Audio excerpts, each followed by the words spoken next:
If you're looking to take your home or business to the next level, then RM Contractors and Custom Drywall can assist you. RM specializes in new residential turnkey, new commercial turnkey, home and office remodeling. Call them for free estimates. Serving all of South Florida, licensed and insured. Call Ray or Mike, 305-345-3649. You work hard to create the perfect atmosphere. You dream it, we'll build it. RM Contractors and Custom Drywall, 305-345-3649 or Instagram at RMC Fisher Island.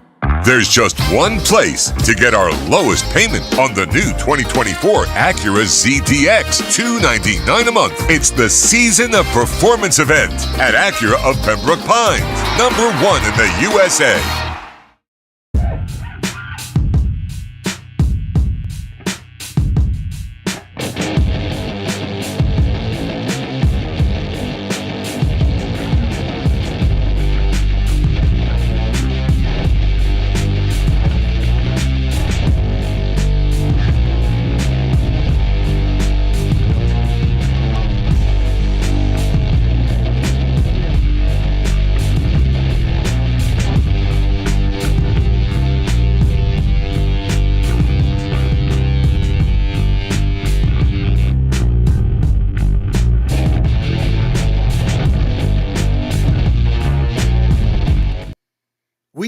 Live, it is the Squared Circle Digest AEW Dynamite recap. Appreciate everybody that's watching us on Facebook, on X, on Twitch, and of course, if you're tuned in on the Stanley Media House Network YouTube channel, we appreciate you. And if you're watching us on the others, jump on over to the YouTube channel, hit the subscription. We're on the march to 1,000, goals to get to 5,000, but it's a slow and steady climb, and I appreciate everybody that tunes in wherever and whatever platform that you are on. Tonight's Dynamite, I thought, was fantastic. Honestly, it was a action-packed Dynamite. If you didn't get to watch it, it will be simulcast on Max, so make sure you check it out. I would recommend you check out this one. Got started hot. I like the way they did. They kind of did, the entrances. It showed Swerve walking up, Ricochet walking up. Then they go to Renee Paquette. She's interviewing Jay Lethal. He's talking about how he's, become friends with the Rated FTR, which is the Rated R Superstar Cope and FTR. Then they start talking about the Death Riders, and then out come the Death Riders. And then in the background, you see Cope and FTR come, and it's a hot start in Hot Atlanta as they battle around throughout the arena. They finally get into the arena. Everything gets kind of straightened out. I did like the fact that once they started fighting, Marina Shafir scoops up Renee Paquette and just walks on out of the shot. And I thought that was very interesting, very intriguing on how they did that shot there with them. And other than that at the beginning, then once they got into the ring, the one thing that I did like that they ended up doing, and I apologize, I'm trying to take care of all the social medias and everything as we are talking right now. So then once they get in the arena, Cope and Moxley, Cope starts talking to Moxley, looks out at him, challenges him, saying, "Are you accepting my match at AEW Revolution," which is the pay-per-view, March 9th? And, of course, Moxley walks up and says no. Then Jay White grabs the microphone, and he yells out, "Are you going to accept my challenge, Jay White and Cope, taking on Claudio and Mox in a Brisbane brawl at AEW Grand Slam?" So then that match has now been added into the AEW Grand Slam. And then also, which we'll get to in a little bit, another match that was added. And right at the very beginning, both of these were kind of added throughout. Buddy Matthews will face Okada for the Continental Championship. And Captain Bird Eye says, "I'm amazed anyone's still even watching AEW. Tonight's episode, and look, since Revolution, there's been a couple little lulls here and there, but it feels like they're getting some good footing going. And again, it's not for everybody. They don't really, again, it's you have different styles and everybody likes everything. I just love the pro wrestling and everything, and I love some of the stories they're doing now and some of the guys that are in there and over there. But overall, I mean, I think they've gotten better than where they were up until Revolution, the pay-per-view.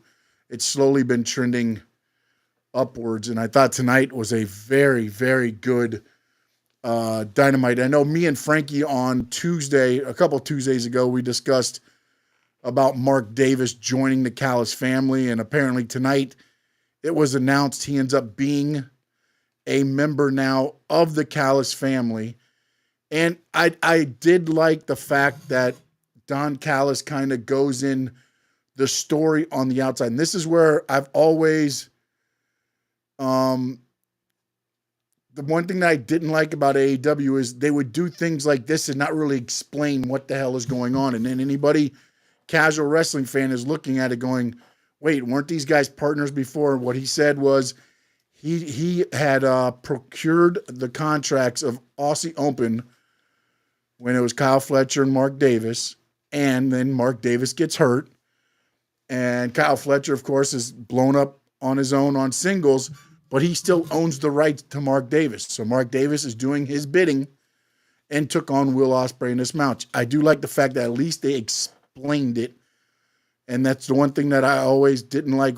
They would bring in, AEW would bring in all these guys that, again, hardcore wrestling fans understand and know who most of these guys and gals are, but not your casual wrestling fans. So it's good to give them at least a little bit of a backstory on how things are going on. Captain Birdseye 4 said, last time I heard, AEW is making 2000 WCW look good. It's gotten a little bit better. To me, it's gotten a little bit better. The back end of what the WCW was, I think it's definitely better than that. Mark Davis took on, again, Will Ospreay. And the one thing with Will Ospreay, man, is he always elevates his opponents in their match, no matter who it is. And not saying that he has to put him over like he did put Kyle Fletcher over, and of course that elevates him for getting a win on Will Ospreay. But Mark Davis, the way Will Ospreay sells, the way he just flies around the ring for the big guy, Mark Davis, this whole match, you start feeling like Mark Davis is this monster. And then out of that, you elevate your opponent just for being in the ring. Will Ospreay doesn't have to get beat. And of course, Will Ospreay beats Mark Davis, but Mark Davis got a little bit of a rub from Will Ospreay because of the fact that Ospreay just flies around for everybody, takes bumps, all this pounding, this beating, and he gets the guys over, and he does that very well. Then he introduced his good friend Kenny Omega. They come out, and then Kenny Omega, they cut a promo running down Don Callis. Takeshita and Fletcher come out. Of course, they get held back. They don't want him to go to the ring. And then Kenny Omega says the future of AEW standing in the ring with Will Ospreay and Kenny Omega. The next thing comes out, and it's the Hurt Syndicate, which I am so happy that these guys are getting what they deserve to get in WWE, but now they're getting it here in AEW. They are now the AEW Tag Team Champions, and they come out kind of like, MVP. They're in Atlanta. They get the We Hurt People chant, the almighty Bobby Lashley, the standard of excellence, Shelton Benjamin, and he doesn't have to have his hair in gold, thank goodness. He puts all of the AEW title holders on notice, and then he said the Hurt Syndicate is open for business. And the Guns music hits. The Guns return to AEW, Colton and Austin. They come down to the ring, and they basically, say they have, they don't mean to disrespect and everything else. It kind of gets a little bit personal when MVP is like, the only reason Bobby Lashley and Shelton Benjamin aren't pounding you guys into the dirt right now is because they have the respect for your father. And then he says, but I'll tell you what, next week, why don't we make it the Hurt Syndicate versus a couple of ass boys? And then he walks out and they leave. And what is interesting to hear is, you know, with everything that's going on, they've kind of broken up the Acclaim. You got Max Caster running around. We'll discuss him a little bit later. Bowens hasn't been on in a little bit. Billy Gunn, Daddy Ass, hasn't been around for a little bit. I wonder if they end up bringing Daddy Ass back in with Colton and Austin just to neutralize or to become a neutralizer of MVP in this battle, you know, and it'll be very interesting. I'm very intrigued to see how they move on with this. Is it just it might just be next week they roll through the guns and that's it. But I feel like the mention of Billy Gunn in this and the respect they have for him, I feel like you don't do that unless you're going to bring him in at some point and maybe bring him in and involve him in this. And then you can also work a couple trios matches out of it as well. And I think you can make something out of this. So we'll see where they go. It could be something. It could be nothing. Then you had Harley Cameron doing her little with the puppet CEO in the back, Mercedes Moné running her down, calling her losers. Losers don't get on the money train. Ultimately, I think this is going to lead. Right now, we've got 4 matches announced for Grand Slam Australia, which is Ospreay and Omega versus Takeshita and Fletcher. You've got Timeless Tony Storm against Mariah May. You've now added Buddy Matthews versus Okada for the Continental Championship. And then you have added Cope and Jay White versus Mox and Claudio. So now you have 4 matches for AEW Grand Slam. And don't forget that AEW Grand Slam will be on after the NBA All-Star Challenge Saturday night, November 15th. Right now, I think the scheduled time is about 10:30. Last year, overran till about 11. So that will be on then. It is a collision-type show coming in from Australia. Hangman Page is in the back talking about everything from, you know, his interactions with Swerve, trying to bust into his locker room, talking about what he did to Christopher Daniels. Then Max Caster interrupts him, comes up and is like, you know, you like putting people in the hospital. Why don't you put Anthony Bowens in the hospital or Billy Gunn in the hospital? And then Hangman Page says, I don't see any of them here, but I can put you in the hospital. And the Max Caster's like, oh, I got to go. I'm going to leave. And then Hangman Page is like, hey, I'll follow you. I'll go with you. And then they kind of leave it at that, and he follows them throughout.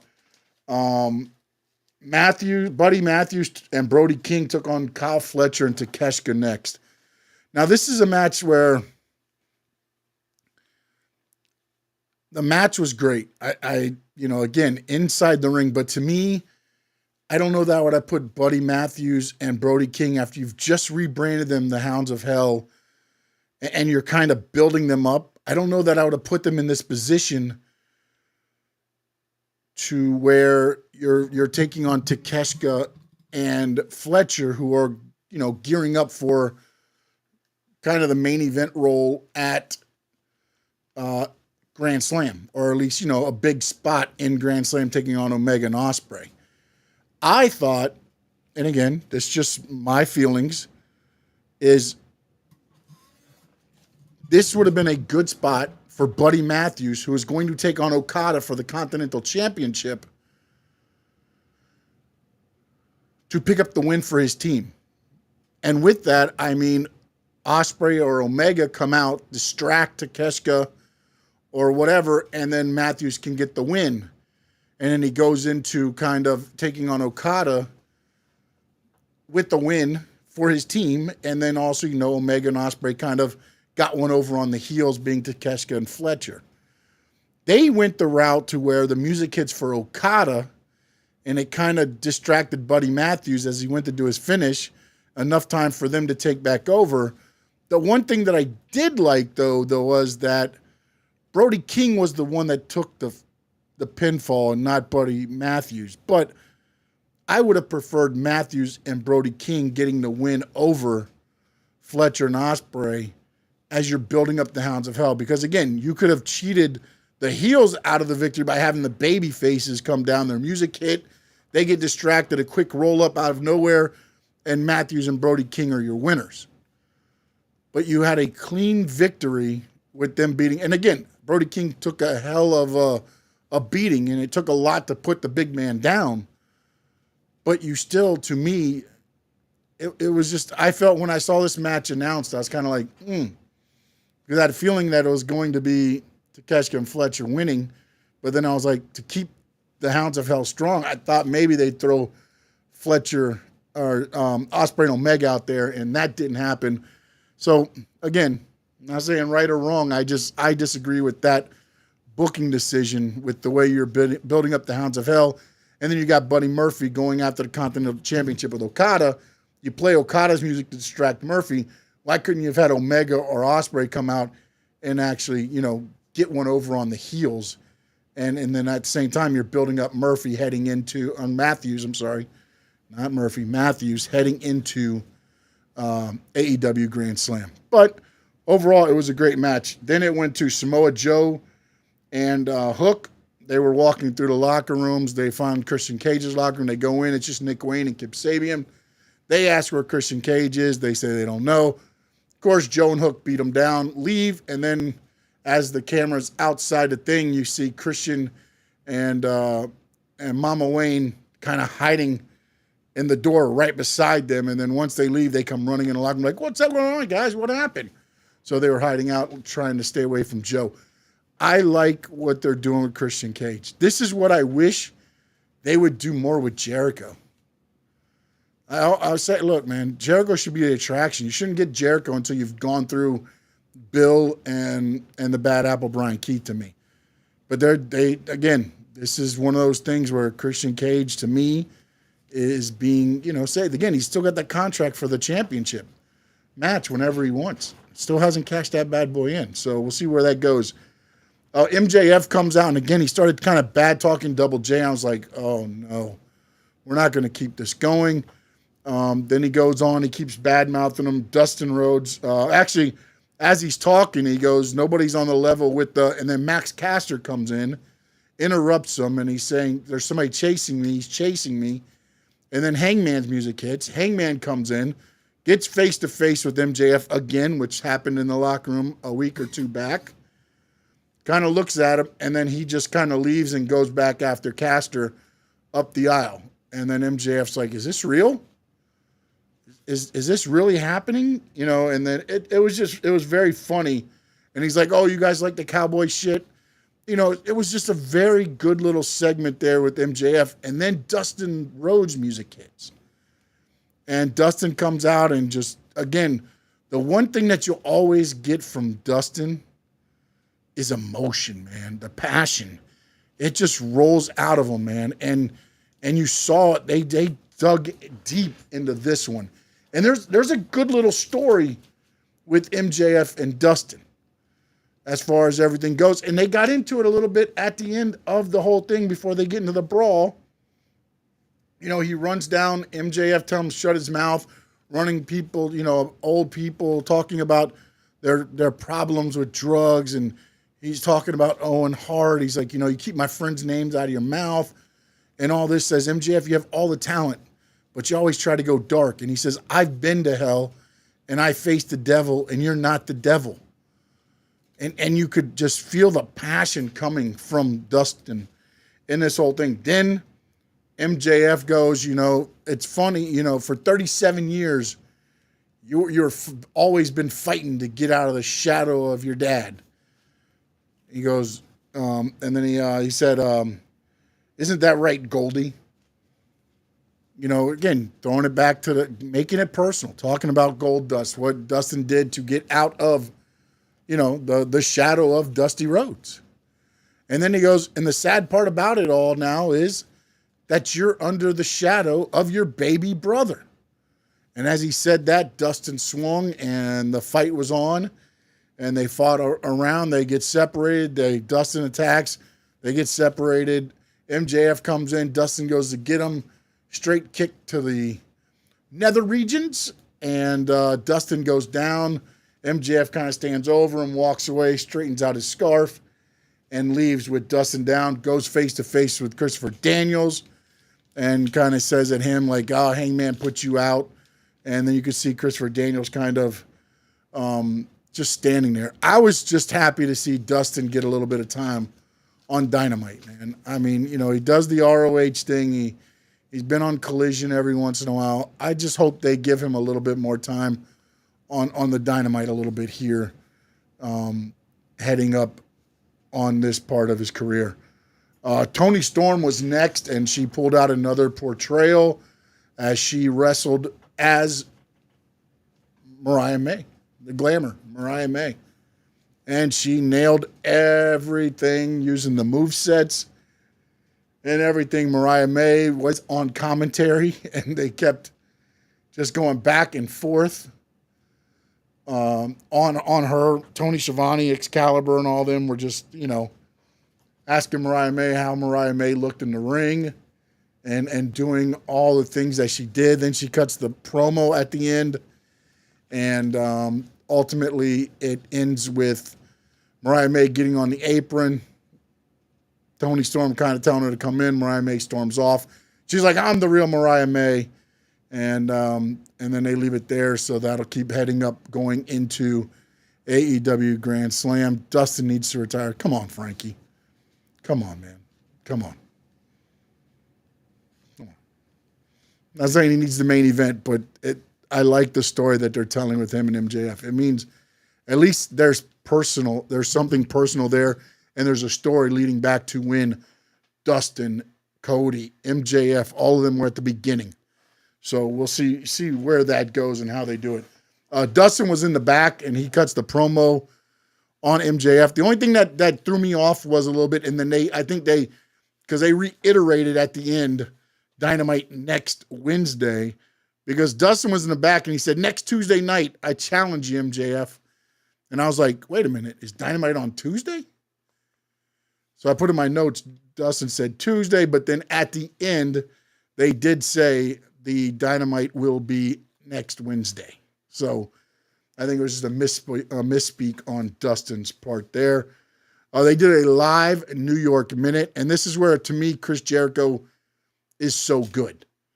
He's on the microphone, and he's like, you know, this is our first live one, and we're here at the big ALT instead of Atlanta, the ATL. You know, and he kept saying the big ALT, the big ALT. He put a $200,000 reward on Bandito's head for the Bad Apple Brian Keith on Collision. He said he wanted him to take out Bandito like Big Bill took out Hobbs. Of course, Hobbs' music hits. Here we go, baby. Let's start up another battle. There's a lot of battles going on tonight, and maybe that's what made it so good tonight. A lot of chaos on Dynamite tonight, and then ultimately they had 3-on-1 on Hobbs. The Outrunners come out, and ultimately I love what they did. They work it to where there's a security guard. Big Bill's got one on one side of the ring. Hobbs has got one on the other side of the ring. They're kind of staring each other down. Big Bill picks up the security guard, choke slams them down. Hobbs picks up his, choke slams them down. Then they kind of get in the ring, and then they go back to fighting again. Then they start fighting over the announce table, and then they hit the camera. And this is where, again, the camera's kind of laying there, and they're fighting, and then it went to a commercial. So at some point, I don't know if it was supposed to fall over and then go to break, or if they just went to break because the camera fell over and they didn't have another shot. I don't know, but ultimately it goes to break there. I thought it was a good little shot. It was pretty interesting as it's just kind of laying on the side, like the cameraman's down. You see Big Bill, you see the ref, you see everything happening, but it's kind of on the side. And then they go to break. When they come back, it's them escorting, you know, they're still fighting a little bit, but the security's in between. The learning tree is escorted out of the building. And then they go back into the building, and it is time for the main event. Swerve versus Ricochet. You know what? I don't know what I thought from this match. And again, the wrestling was superb. But I thought there would be more, I guess, violence just because of everything that happened. There was some moves. I mean, the power bomb on the guardrail. My God, man. I mean, there were some things that, they did like that. That was her. But again, Ricochet took scissors to the head of Swerve. So I guess I was thinking this was going to get, and again, maybe, again, I assumed, and you know what you do when you assume, but I figured there would be some kind of payback a little bit in ATL for Swerve. Back and forth, good match, great match, actually. They each hit their finishes, and then Swerve, they set this up very good. There was one little botch with Ricochet. He goes over the top rope, and when he was supposed to hook him, he kind of slid off of him, which they transitioned good into a belly to back on the apron. So, they did transition into that pretty well. Then the finish was another stomp from Swerve. Ricochet puts his hands up to protect him, and it ends up being a low blow. And then Ricochet hits a spirit gun for the pin. And I mean, again, I thought maybe there would be a little bit more violence because of the scissors and the buildup led up. Again, you had chains involved. You had a lot of stuff where I guess I just assumed it was going to be a little more violent than just, a wrestling match and some violent moves to each other where they look like they tried to, take each other out. But Ricochet wins, and then Nana comes in with the robe. Ricochet takes the robe and leaves with the embassy robe on as the Dynamite goes off the air. So, again, I want to see where it leads to. I didn't expect for it to end tonight, but I guess I just thought it would build up a little bit more, and it felt like Swerve took another L on this one. Like I mean, he had some good moves, and he got some stuff in on Ricochet and some violent moves and things like that. But I don't know. Again, it's not right or wrong. I just thought with everything that had happened, the build, there was going to be a little bit more violence in the match that I did not get. And it, again, not right, not wrong. Just what I thought from the build. Frankie says, I'm excited, but I am happy with the Buddy Matthews Okada. I don't know if you caught what I said. I thought Buddy Matthews should have got the pin on Takeshita or Fletcher in that match with Ospreay or Omega, distracting them because, one, you're building up the Hounds of Hell. You're rebranding them. They don't need anybody. They can run on their own, and now they just took a clean loss. Although, again, they beat the crap out of to put them down. It took a lot, but still they took the L. So, I'm happy to see Buddy Matthews versus Okada. And they built up the Grand Slam card a little bit, and we'll see if they do add more. Again, it's going to be a 2-hour show, so I don't know how much more you can throw on there and give them ample amount of times, because the 2 tag team matches I got to feel are going to take up a good amount of time right now with Jay White and Cope taking on Mox and Claudio, and then Omega and Ospreay against Fletcher and Takeshita. And then you add in the women's title, which is Toni Storm and Mariah May. And then you add in the Continental title, which is Okada and Buddy Matthews. Maybe one more match in there. I don't know. Maybe one more. But we'll see what they do there, or maybe the card's set now. I don't know. We'll see. But overall, man, I honestly thought this Dynamite was great.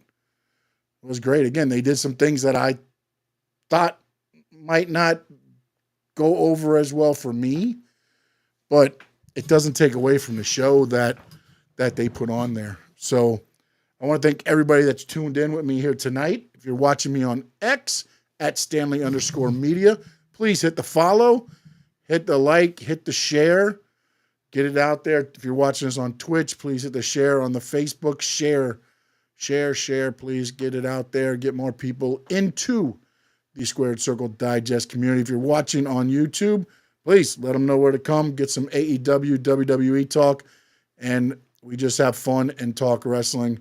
It's not pro WWE. It's not pro AEW. It's pro wrestling. That's what we discuss here on the Squared Circle Digest. The good, the bad, the ugly, what we like, what we don't like, but everybody likes something because that's why we love pro wrestling. Ricochet should have danced like Prince Nana to Mock Swerve. I guess in a way. I don't understand the whole ending, but again, that's why we got more time to build this up and more time to see the embassy. I know there's a legacy with the embassy, robe. So obviously it's going that way somehow. So we'll see again where that goes. But on that note, again, please make sure you follow on X, on Facebook page, is Stanley Media House Network. Go hit that page and also hit the subscribe. Stanley Media House Network YouTube channel. I appreciate each and every one of you. Frankie, Captain Birdseye 4, my dad was in on the chat.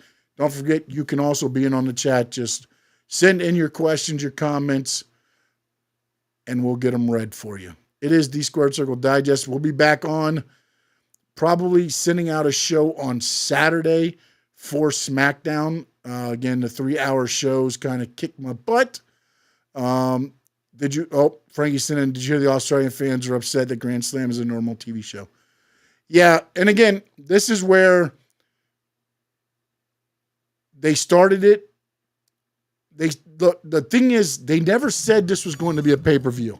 And again, this is where a lot of time I think fans assume, because it was a Saturday show, it was booked for a stadium at the beginning. It looked a lot like, and again, I'm just as guilty as this. I thought Grand Slam, and again, most of the Grand Slams have always been at Arthur Ashe Stadium and have been Dynamites and Collisions. That is 100% true. But again, you're going overseas to Australia.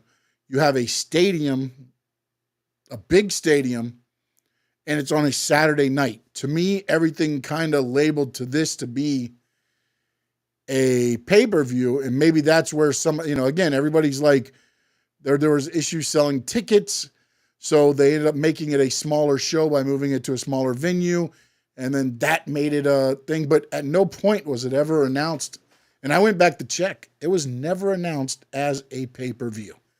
It's always been just Grand Slam Australia for Saturday, February 15th, but again, and I know I was reading things today where people paid prices where they thought they were going to get a pay-per-view. And then that's the thing. And Frankie knows more than anybody. He's been to these pay-per-view shows and he's been to house shows and he's been to Dynamites and Rampages and things like that. These tickets are not cheap, man. AEW tickets are not cheap. And I know the one I read, it was a guy who got a bunch of his friends together and they traveled, so they got airfare. They bought tickets to the show, and this is when it was in the stadium. When it was in the stadium, and they bought tickets, and they're going to make it a whole trip, a whole type of trip. And now all of them are out a lot of money, and they're going to get basically, a collision type show, Dynamite type show, and they're not happy about it. And again, I think the right thing would have been to do is again, it's difficult too, because the problem is they never said what the card was going to be. You know what I'm saying? Like they never said the card until recently. I mean, you knew Mariah May, Toni Storm, and they've done the tag team match in the last couple of weeks. But up until then, you didn't know what you were getting. So, I mean, it's almost buyer beware. Like, you don't know. I guess you just think that, okay, it's in a big stadium. We're gonna get like a big all-in type, show, and then you get this show that's coming. And again, they're getting the superstars, and they'll probably get, actually the other match that probably will get added will be Mercedes Moné versus Harley Cameron. That'll probably be the other match that gets added to Grand Slam Australia or at some point. So, I mean, the only thing I think that could possibly be done is lower the ticket prices, but obviously they didn't. And that's just something that, hey, If you buy it, you paid the price for it, and unfortunately, I don't think Tony's going to be able to run.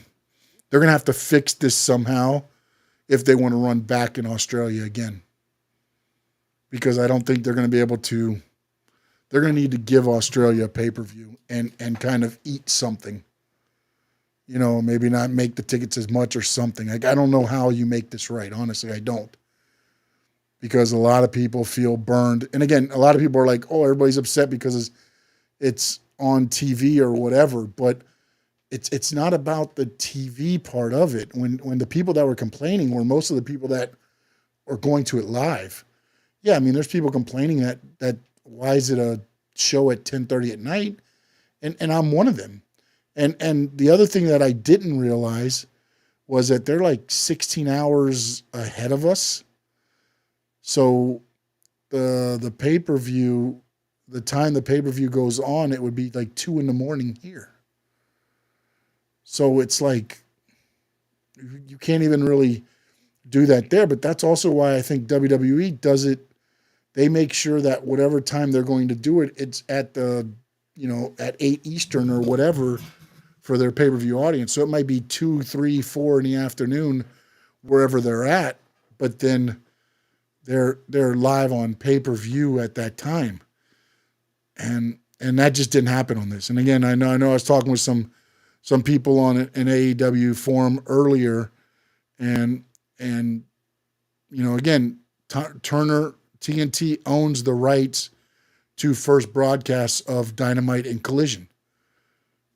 But to me, Max is an addition of that. So if you want to get up at 2 a.m. and watch it live, why wouldn't you run it? If you wanted to watch the live show at 2 a.m., why not just run it on Max? What do you might get a couple more subscriptions, you might get whatever, and then replay it on tape delay at 10:30 on TNT. That's what I don't understand. And it's like, do you think you're honestly going to get a lot of... I'm going to be interested to see what the numbers are, because they think the big draw is that they're getting the lead in from the NBA All-Star Game, so that everybody that watches the NBA All-Star Game will stay and watch AEW Dynamite. I don't know how true that is. So we'll see. We'll see who wins that, and again, I'll be watching it because I like pro wrestling. I like whatever, So it could be on whenever. But my big question was, why would you not get the most, and no pun intended, but max out the opportunity by having it live on Max at the original time? So we'll see. Yeah, but again, if they get it at the beginning and then it drops big, that doesn't help them. That's the thing that's like, so you get a buy-in of 2 million people watching, and by the end, it's 300,000, 400,000. I mean, to me, that shows a huge drop-off. I mean, I know usually it went from, even when they had Big Bang Theory leading in, it was 900 and it would drop to 6 by the second segment, and then it'd stay at about 6, 7 throughout the show. Lately, a little bit less than that. I think it speaks more when you drop from whatever the lead-in's going to be to what they got. But again, we'll see how it all plays out, man. That was my only gripe about it, was you have Max. You've been talking about this deal with Max, and you now have an opportunity to make the max out of it, and you don't use it. It's not like you're giving Triller TV or YouTube or anybody else it. You're putting it on your platform. TNT, TBS, all the platform is Max, and you don't use it. That just doesn't make sense to me, business-wise.